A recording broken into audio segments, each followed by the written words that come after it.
You get corrected in a meeting, not privately, out loud, in front of everyone.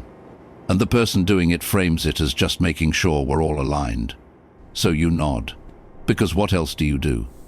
You're mid-sentence in a team call and someone talks over you, finishes your point, gets the credit, and when you bring it up later you sound petty, so you don't bring it up. You get feedback after a project. Vague feedback, nothing specific. Just it didn't quite land or the approach wasn't what we were looking for. You ask for clarification. You get more vagueness, and somehow you walk away feeling like the problem. There's a lunch, a team outing, a casual get-together. You find out about it afterward, and when you mention it, you're told it was informal, spontaneous, not a big deal, and you spend the next 3 days convincing yourself it wasn't. Your email gets a one-word reply. Everyone else got a paragraph. You notice. You tell yourself you're reading into it. You volunteer in a meeting. No response. Someone else says the exact same thing 5 minutes later, and the room lights up. You sit there wondering if you said it wrong, if your voice was off, if your timing was bad. Every single one of these moments has an explanation.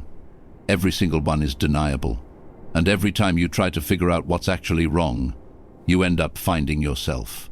That right there, that's not an accident. Your confusion is not a failure of perception. It is evidence that the system is working. Because what you went through was not miscommunication. It was not a personality clash. It was not a misunderstanding that got out of hand. Those are the words people reach for because they make the situation fixable.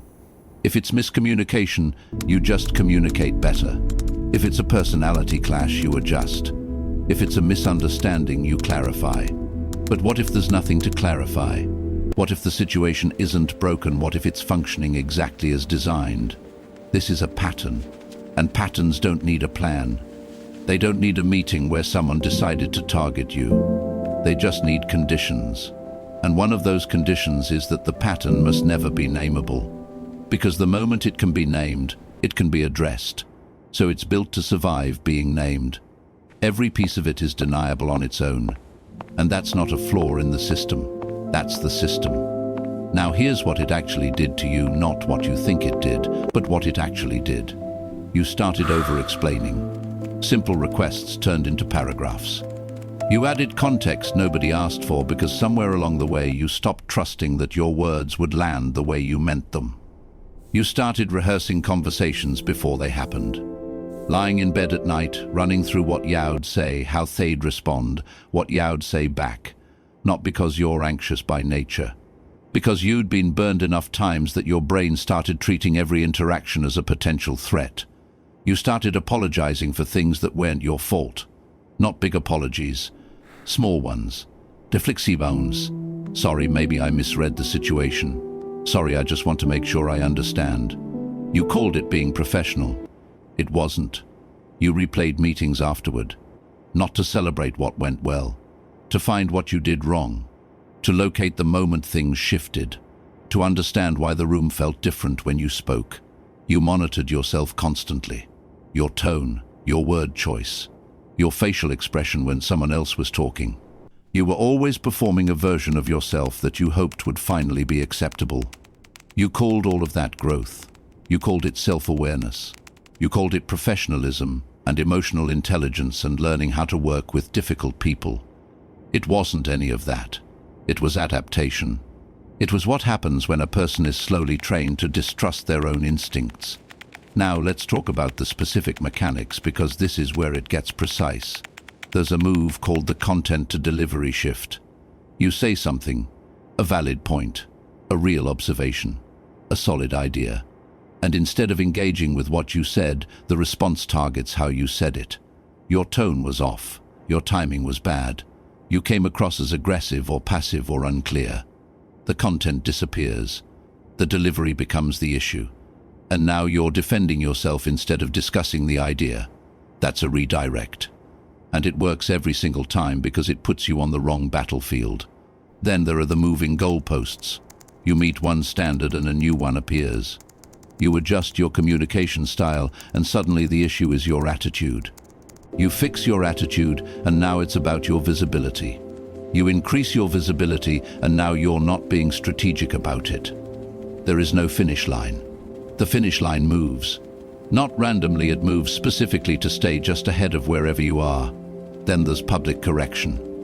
Being corrected in front of others is not about accuracy. If it were about accuracy, it would happen in private. Public correction is a social signal. It establishes rank. It tells the room something about the hierarchy. And every person watching files that information away, whether they mean to or not.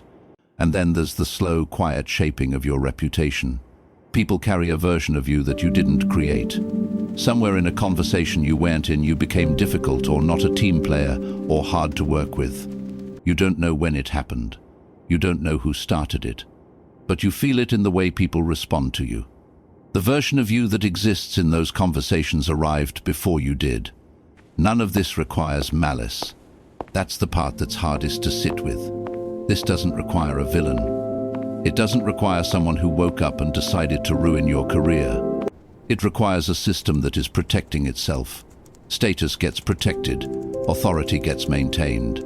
Social positioning gets preserved. And anyone who intentionally or not represents a disruption to that order gets managed. Not attacked, managed. There's a difference. Attacks are visible. Management is ambient. And this is why it's almost impossible to prove. The damage doesn't happen in text. It happens in tone. It happens in the pause before someone responds to you. It happens in the way a room shifts when you walk in. None of that is documented. None of that is captured in an email thread or a meeting recording. The evidence of what happened to you exists only as a pattern, and patterns require someone to step back far enough to see the whole picture. Each individual moment has a perfectly reasonable explanation. The pattern is undeniable. But patterns are not accepted as evidence. You cannot file a complaint about a pattern. You cannot point to the cumulative weight of 100 small moments and have that recognized as something that happened to you. So you're left holding something real that you can't prove, and the inability to prove it starts to feel like proof that you imagined it. And the people around you, your co-workers, the ones who sat in the same meetings, who watched the same interactions, they noticed. Don't convince yourself they didn't. They saw it. They understood more than they let on. But they stayed quiet. Not because they don't care. Because the math doesn't work out. Speaking up costs something real. Staying quiet costs nothing. That's not a moral failure. That's a rational calculation made by people who are also inside the same system, also trying to protect themselves. The silence isn't cruelty. It's just cheaper than the alternative. And then the institution formalizes it. Human resources gets involved, or performance reviews get written, or informal perception quietly becomes official record. And the categories they use are vague by design. Communication issues, attitude concerns, cultural fit. These categories are flexible enough to contain almost anything and specific enough to sound legitimate. Documentation was happening before you realized you were being documented. By the time you're aware that a record is being built, the record is already there. HR investigates events. What you experienced was an environment. Those are not the same thing. And the tools built to investigate events cannot capture an environment. So here's the reframe that matters most. You were not in a conflict. Conflicts have two sides with roughly equal footing. You were inside a pattern. The pattern had a function to maintain order. It had infrastructure, the people, the processes, the silence that protected it. And it produced outcomes specifically. It produced your self-doubt, your second-guessing, your constant monitoring of yourself. That self-doubt was not a personal weakness. It was not a sign that something was wrong with you. It was the intended result. It was the mechanism doing exactly what it was built to do. You were not failing to perceive the situation correctly. You were perceiving it accurately enough that it made you uncomfortable, accurately enough that something in you kept saying this isn't right. The doubt wasn't your mind breaking down. It was your mind trying to reconcile what you were experiencing with what you were being told to believe. You were not failing. You were reading the room. And the room was designed to make you think you couldn't. The self-doubt was the goal. And the fact that you're sitting here watching this, trying to understand what happened, that means it didn't fully work. That's not nothing.